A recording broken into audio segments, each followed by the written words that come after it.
शरीर के किसी भी अंग को टीबी का जीवाणु जकड़ सकता है, जिसके चलते शरीर के उन अंगों में समस्या भी हो सकती है। कई बार मरीज को टीबी होती है, लेकिन इलाज किसी और रोग का चलता रहता है। बाद में कहीं जाकर असल समस्या का पता चलता है, जिसमें टीबी के इलाज में देर होती है।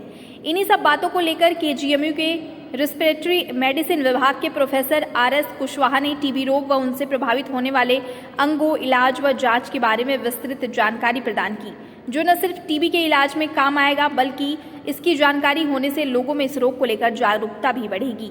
देखिए, मैं आपको बताना चाहूँगा कि जो टीबी का बैक्टीरिया है, ये ज़रूर है कि सांस के रास्ते वो पहुँचता है। पहले तो फेफड़े में जाता है और उसके आगे का जो वो फेफड़े में गया, वहाँ पे जो उसका इंटरेक्शन प्रतिरक्षा तंत्र से होता है, और जो प्रतिरक्षा कोशिकाएं हैं जैसे मैक्रोफाजेज, ये सब उनको बैक्टीरिया को चाहती हैं कि किल कर देना, लेकिन कई बार वो सफल नहीं होती हैं।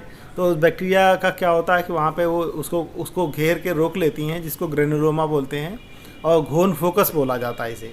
और कुछ केसेज में जब ये ब्रेकअप होता है तो बैक्टीरिया जो है रीजनल लिम्फ नोड में पहुँच जाता है, लसिका ग्रंथि में, और लसिका ग्रंथियों के बाद वो रास्ता ले लेता है, खून का रास्ता ले लेता है।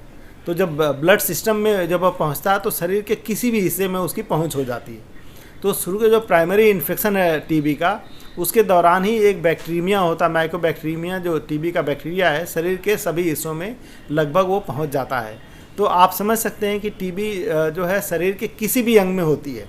जैसे इसमें अब आंकड़ा इसका जो हम मैग्नीट्यूड ऑफ द प्रॉब्लम बता रहे हैं कि फेफड़े की टीबी, जो टोटल टीबी है उसका करीब 15 से 20% टीबी शरीर के अन्य अंगों में होती है, जिसको एक्स्ट्रा पल्मोनरी टीबी कहते हैं। फेफड़े के अतिरिक्त दूसरे अंगों की टीबी, एक्स्ट्रा पल्मोनरी टीबी, ये करीब 15 से 20% टोटल टीबी के रोगी होते हैं। आप इसके दूसरे शब्दों में ऐसे भी कहा जा सकता है कि हर 5वां रोगी टीबी का वो एक्स्ट्रा पल्मोनरी टीबी का रोगी होगा।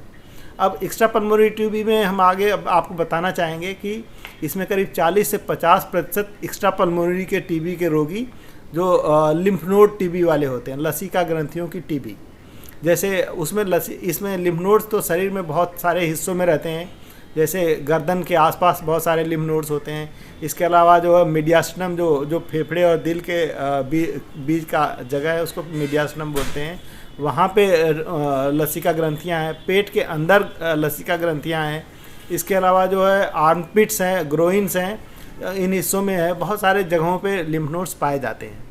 तो ये बैक्टीरिया लिम्फ नोड्स को करीब समझ लिए 40 से 50% एक्स्ट्रा पल्मोनरी के टीबी के रोगी ये लिम्फ नोड टीबी होते हैं। इसके अलावा दूसरा सबसे बड़ा जो प्रोपोर्शन है वो फेफड़े के चारों ओर एक झिल्ली होती है, जिसे प्लूरा बोलते हैं।